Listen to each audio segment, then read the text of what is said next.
What's going on? It's your boy Astro, aka the Galaxy Shogun, and welcome back to the channel. Today we're diving right into the latest chapter of One Piece, that is chapter 1118. And boy, is there a lot to unpack. It was a very controversial chapter to say the least, so let's just jump right in. First off, we see the Iron Giant beginning to sink beneath the ocean after the massive attack. It's still wondering where Joy Boy is, which leaves us all with more questions than answers, right? I mean, at least at the beginning of the chapter, I guess. Meanwhile, the five elders are already setting their sights on their next targets, Lilith and Atlas, being the two remaining Vegapunks, which I think this is as official confirmation as we're ever going to get that the other Vegapunks are in fact dead. In a sense, the big, brain building, the egghead, could be Stella in a sense, but the main original body of Stella at this point is definitely confirmed to be dead, and yeah, now there's only two remaining. So the Gorosei definitely are setting their sights on them. So things are getting pretty intense, to say the least, for the Vegapunks. We switch to scenes with Luffy, Dorry, Brogy arriving at the giant warrior pirate ship, and Luffy quickly learns about the status of the Thousand Sunny. It sounds like their ship has seen better days. Just when things can get any crazier, Marsh shows up and attacks Luffy's group. But in true Luffy fashion, he doesn't stay down. After getting a meal, which frankly felt a little convenient, the Giants were cooking something up, he reactivates Gear 5, and we just probably should get used to it at this point. Luffy's just gonna conveniently find food, he's gonna eat, he's gonna be better. I won't call that, an ass pull or anything, because he's always been the type to just kind of eat food and recover, and especially with the Gear 5 powers, which I've kept this pretty positive, but believe me, there will be a lot of criticism in a few minutes. But the Gear 5 powers, like, it makes sense within the confines of that. So I'm not one of those people that are too offended that he's doing the eat food and heal type thing, because, I mean, why not at this point? It's his powers, right? But following that is where things get really controversial. With Luffy's encouragement, as I'm sure everybody and their grandmother knows, Bonney enters her Nika form too. And it's this moment that triggers the Drums of Liberations, causing the Iron Giant to reactivate. And I say drums of liberation as in possibly a plural because it's very unclear if it's reacting to just Luffy or Luffy and Bonney. Bonney making the transformation to Nika. Let's talk about it briefly because, oh my god, I am personally not a fan of it. If you have seen my live reaction, you would know how I feel about it, but um, it's not as if I did not see this as a possibility, right? But just because something is possible and just because there is foreshadowing for it, it doesn't mean that by default it is good for the story or good for the plot. For me, this twist feels forced and a bit out of left field, even though, like I said, it was foreshadowed.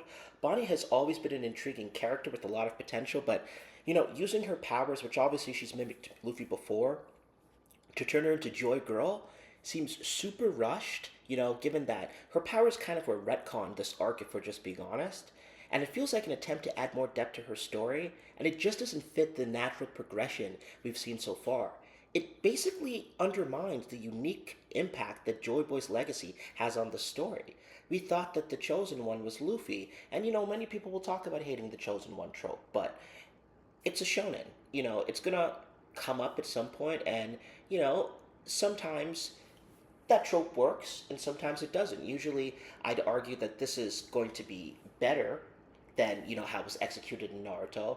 Given that Naruto just ended up being a full reincarnation, in this case it was more so the things that Luffy did that tied him to that. Obviously, he was prophesized to do that, and it's questionable if his environment caused that or if it was his actions himself. That'll be a debate until the end of time, nature versus nurture. But I would say up to this point, prior to this, this whole Joy Boy thing, it felt like a beautiful culmination of Luffy's actions up to this point. He's liberated his friends, he's liberated countries, he's liberated many people, and it really fit.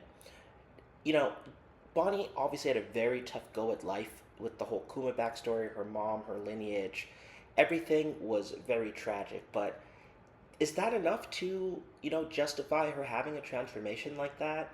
And I'm trying to stay calm in this review, and the reason that I am is because I just don't have the energy to be angry anymore, to argue anymore, because for the past few days, everybody's been at my neck. I'm sure some people have been acquainted to me and my content by me making these comments, being very outspoken about why it's not good. a lot of people would really, really, really make this about power scaling, and it's just not. It's just not about power scaling because, you know, that could be an issue too. Bonney having Luffy's powers, can she use ACOG? Which personally I think that she'll be able to do it. Anyone that's saying that, oh, there's definitely going to be limitations on the power, the only limitation I could possibly see is stamina because she's younger and she's not as trained. But even then, you know, based on what her fruit does, she imagines she's the perfect Nika, perfectly free. Who's to say that she can't utilize those powers even better than Luffy? Who's to say that she's not actually the one of prophecy? Which, if that's the way the story goes, I will be heartbroken. I will be heartbroken because it would be damage to the plot that I argue would be damn near impossible to fix. Because, you know, basically, the only way, in my opinion, and again, I'm not Oda, but the only way, in my opinion, that this is going to make sense is if Bonney dies. Because if Bonney is just a second Nika now, and we already knew how dangerous, the Gorosei spoke very, very candidly, very specifically about how much of a threat Nika is, and suddenly there is two, and not only that, Bonney should have the ability to turn others into Nika too, given that she's already manipulated the futures and ages of other people. So who's to say she can't turn all the Straw Hats or all the Straw Hat allies, similar to the Fourth Ninja War with the QB Cloak? Who's to say that she can't do that now? And again, we haven't gotten much, so we don't know the limitations, but if I were a betting man, you know, we literally have two Nikas based on the end of this chapter. So why would I assume that she's not going to have the full gambit of Nika fuckery, you know? The whole the whole shebang.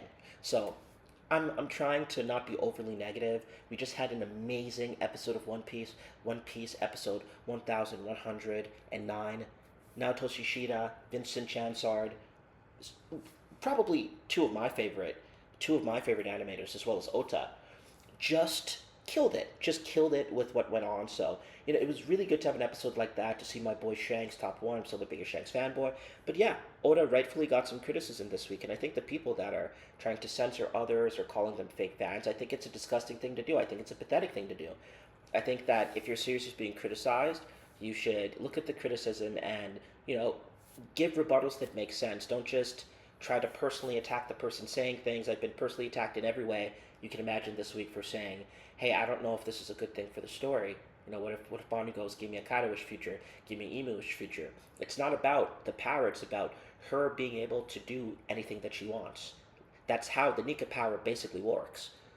Like, she was able to clarify, her powers allow her to change into any future. Then the Nika powers allow her to bring anything in her imagination to life. The combination of those two powers is just something that need not exist. And again, people are going to say this is power scaling, but no.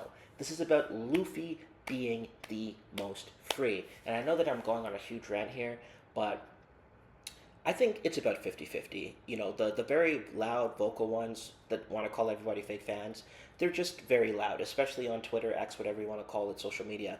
They're very loud. I think that there's some more level-headedness on some sites like Reddit, surprisingly, Reddit of all places, but yeah, what I've experienced this week on X, Twitter, even YouTube, just the hate, the paragraphs being thrown at me, the personal attacks for saying that I don't think this is a good story choice. And mind you, I'm saying we need to wait to see what happened, but as of right now, it's not a good look. I'm judging it based on what we see right now, and next chapter is going to be a make or break for a lot of people. But if I were a betting man, Bonney is going to have all of the Gear 5 abilities. We might even find out that she's the real Nika, which a lot of people say doesn't make sense, and that's what I'm saying. You're saying that you don't believe that that's going to happen because it doesn't make sense. I'm saying that it could happen and it wouldn't make sense. So please understand the words that are coming out of my mouth. I love this series, but there's been some things as of late that have been really, really difficult for me, and I would be lying if I said my enjoyment of the series wouldn't go down dramatically, to the point that I just might not even follow it as much anymore. And I know that sounds wild, but just I can't accept there being another character in the course of an arc that is now going to be as significant as Luffy. That to me is just a slap in the face.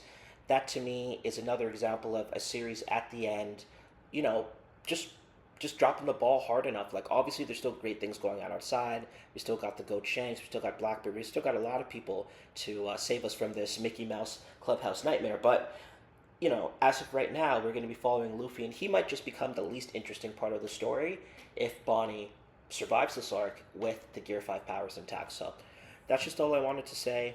I think I've ranted enough about that, but that's it for today's video. Thanks for watching and sticking around till the end. If you enjoyed the video, don't forget to like and subscribe for more One Piece content, and hit that notification bell so you never miss an update. Until next time, stay safe and keep sailing the Grand Line. Target locked.